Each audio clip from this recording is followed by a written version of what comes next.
Hey girl, hey, it's your birth bestie, Nurse Rini, and I am back to talk to you about fetal movement. So what is fetal movement and why is it so important?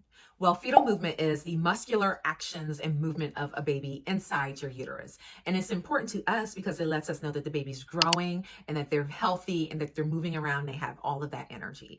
If you've ever seen some of those sonograms on social media of babies inside the uterus, they're having a grand old time. And so we like to see that, hear that from you, that you feel your baby is in there being, a Beckham, doing all the kicks and moves for the soccer game. It's important for us to know that to accurately assess the baby. So fetal movement is often referred to as fetal kicks, but it's important to understand that it's not just kicking, but it's also just movement. So if you feel a baby trying to make room and they're brushing their elbow against you, that's fetal movement. We count those. It doesn't have to be an actual kick. So when does fetal movement begin? For first-time moms, generally we'll see fetal movement start between 20 and 22 weeks. And if you are a second-time plus mom, then fetal movement can begin and be felt as early as 16 weeks.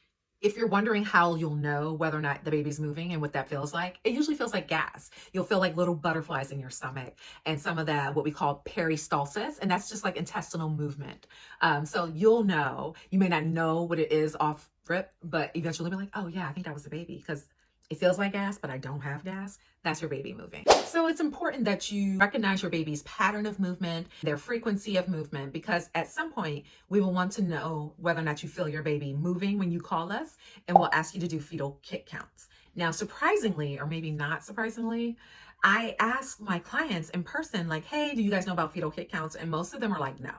Well, fetal kick counts are a very, again, good way of telling us whether or not the baby is doing well. And evidence has shown us that mothers who report not feeling their baby move or moving significantly less and then later come in to be checked and their babies aren't doing well, they usually report back, hey, I didn't have fetal movement for like 2 days.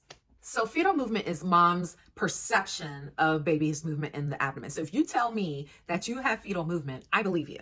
If you tell me that you have decreased fetal movement, I believe you, because this is your baby, this is your body. So you know your baby's normal pattern, you know what you're used to feeling. So I would never doubt you. Now, it's important for you to know that if you have an anterior placenta, then you may not feel your baby moving.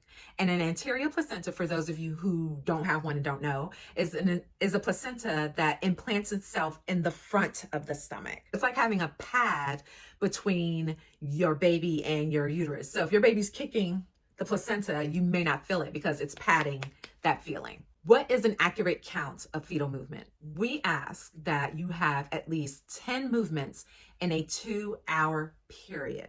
And you can measure that twice per day. Once in the morning, once in the evening, just the same time every day. Do you have to do this? That's up to you. My sister, when she was pregnant, did not do it. And I don't feel like a lot of women do it. However, I think what's really important here is to know your baby's pattern, receive that pattern, appreciate that pattern, and know when it's different.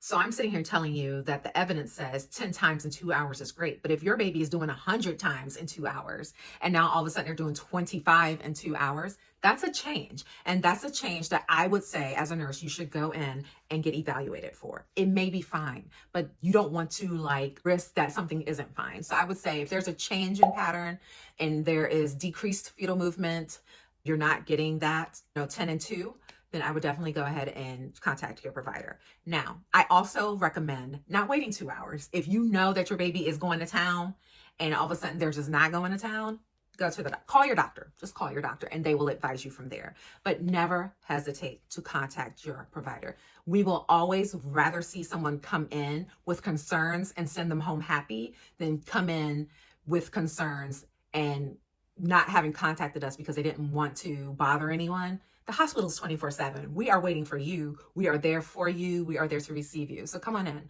We always want everyone to have a happy birth story, and you are no different. But again, going back to how it's done, we say twice a day. So if you are like a type A personality, and you're like, no, I definitely want to count twice a day. Fine. What we recommend is that you go to a quiet place, lay down on your left side, and you are going to go ahead and you will count your baby's movements. And if you get to 10 before 2 hours or before 1 hour, then you're golden. You're good. I would also say eat something, because when you eat, it increases your sugar, right? And that sugar goes to the baby. So babies like the food too. So have you ever eaten something that tasted really good? And you're like, your baby does that in utero. Definitely go ahead, eat something, take some sugar, go ahead and lay down, do your fetal kick counts. And you'll find that in the hospital too. If you come in and say you have decreased fetal movement, we'll put you on the monitor, but we'll also give you like some apple juice. We talked about when to call the doctor. It's just super important. I can't drive this home enough that call your doctor. They want you to call. 3 in the morning, they want you to call. And I always remind people, this isn't volunteerism. We get paid to be there, so call. So what you can expect when you go into labor and delivery once you've called with no fetal movement is the doctor will likely have you come on in to be checked. When you come into labor and delivery, you will go to triage, and they will then go ahead and put the baby on the monitor, grab some vital signs from you, ask you a bunch of questions pertaining to baby and you, and take it from there. So baby will get what's called a non-stress test, which means they're just doing a non-invasive monitoring of the baby by way of ultrasound. And we talk more about non-stress tests in our paid courses. Let me know if you're interested. It's called an NST or non-stress test, and they will evaluate you and baby after this. A non-stress test usually lasts about 20 minutes at least and up to 40 minutes. And then after that, it's considered prolonged monitoring. So if you're on the monitor more than 20 minutes, they may be seeing some things that make them want to further monitor the baby. But after this initial 20 to 40 minutes, they will decide whether or not you stay or whether or not you go back home.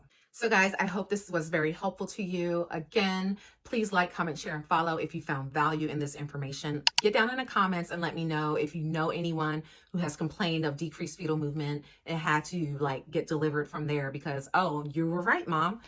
Baby's not moving well, not doing well. We need to go ahead and get the baby out.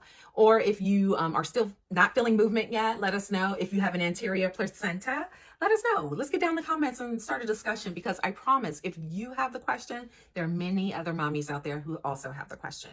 And in case you can't tell, I'm very passionate about OB in general, but about fetal movement because there are women who have come in, yeah, my baby hasn't moved in a couple of days. I was busy or I thought it was okay, but I figured maybe I should get it checked and things were not great.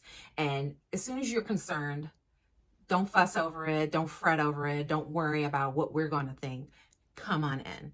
We are happy to receive you. I hope this information was helpful. Make sure you share with someone else who's pregnant. Like, comment, share, and follow for more. Bye.